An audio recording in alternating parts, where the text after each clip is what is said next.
ಇನ್ನು ಹವಾಮಾನ ಬದಲಾಗ್ತಾ ಇರುವ ಹಾಗೆ ಬೇರೆ ಬೇರೆ ರೀತಿಯಾಗಿರ್ತಕ್ಕಂಥ ಫ್ಲೂ ಜ್ವರಗಳು ಆತಂಕ ಇದೀಗ ಹೆಚ್ಚಾಗ್ತಾ ಇದೆ. ಬದಲಾದಂಥ ಹವಾಮಾನ ಸೀಸನ್ನಲ್ಲಿ ಫ್ಲೂ ಆತಂಕ ಎದುರಾಗಿದೆ. ಆರೋಗ್ಯ ಇಲಾಖೆಯಿಂದ ಮಾರ್ಗಸೂಚಿ ಬಿಡುಗಡೆ ಆಗ್ತಾ ಇದೆ. ರಾಜ್ಯದಲ್ಲಿ ಸೀಸನಲ್ ಫ್ಲೂ ಹರಡ್ತಾ ಇದೆಯಂತೆ.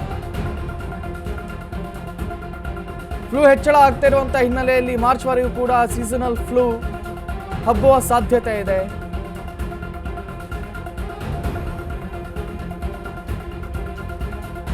ಫ್ಲೂ ಹೆಚ್ಚಾಗುವ ಸಾಧ್ಯತೆ ಇರೋದ್ರಿಂದ ಮಾರ್ಚ್ ತಿಂಗಳವರೆಗೆ ಫ್ಲೂ ಹೆಚ್ಚಾಗುವ ಸಾಧ್ಯತೆಯಿಂದಾಗಿ ಎಲ್ಲರೂ ಕೂಡ ಜಾಗರೂಕತೆಯಿಂದ ಇರಬೇಕು. ಮುನ್ನೆಚ್ಚರಿಕೆ ಕ್ರಮ ವಹಿಸುವಂತೆ ಆಸ್ಪತ್ರೆಗಳಿಗೆ ಸೂಚನೆಯನ್ನು ನೀಡಲಾಗಿದೆ. ಮಕ್ಕಳು, ಹಿರಿಯರು, ಗರ್ಭಿಣಿಯರಿಗೆ ಹೆಚ್ಚಿನ ಅಪಾಯ ಕಟ್ಟಿಟ್ಟ ಬುತ್ತಿಯಾಗಿಬಿಟ್ಟಿದೆ. ಜ್ವರ, ಕೆಮ್ಮು, ಕೆಂಪು ಗುಳ್ಳೆಗಳು, ಹಸಿವು ಆಗದಿರುವುದು, ಶೀತ, ಒಣಕೆಮ್ಮು ಇದರ ಪ್ರಮುಖ ಗುಣಲಕ್ಷಣಗಳಾಗಿವೆ.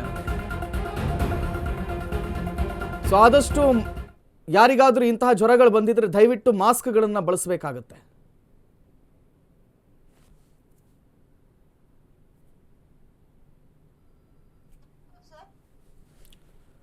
ಸೊ ರಾಜ್ಯದಲ್ಲಿ ಸೀಸನಲ್ ಫ್ಲೂ ಹೆಚ್ಚಳ ಆಗ್ತಾ ಇದೆ.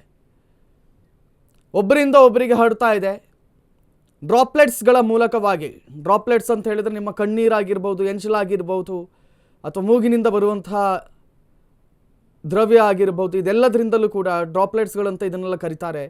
ಇದರಿಂದಾಗಿ ಈ ಫ್ಲೂ ಒಂದು ಹಬ್ತಾ ಇದೆ. ಗೊತ್ತಿಲ್ಲದಂಗೆ ಫ್ಲೂ ಬೆಂಗಳೂರಿಗೆ ಎಂಟ್ರಿ ಕೊಟ್ಟಿದೆ.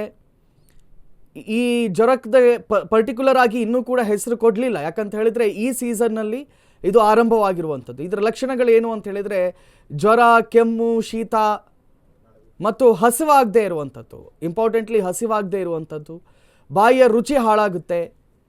ಇದೆಲ್ಲದೂ ಕೂಡ ಇದರ ಸಿಂಪ್ಟಮ್ಸ್ ಆಗಿರೋದ್ರಿಂದ ಆದಷ್ಟು ಅದರ ಬಗ್ಗೆ ಗಮನವನ್ನು ಹರಿಸಬೇಕಾಗತ್ತೆ. ಇನ್ ಕೇಸ್ ಆಫ್ ಆ ಸಿಂಪ್ಟಮ್ಸ್ಗಳು ನಿಮ್ಮ ಹತ್ರ ಇದ್ದರೆ ದಯವಿಟ್ಟು ಮಾಸ್ಕ್ ಹಾಕ್ಕೊಂಡು ತಿರುಗಿ. ಯಾಕಂದರೆ ನಿಮ್ಮ ಅಕ್ಕಪಕ್ಕದವರಿಗೂ ಕೂಡ ಹರಡುವಂತಹ ಸಾಧ್ಯತೆಗಳೇ ಹೆಚ್ಚಿವೆ.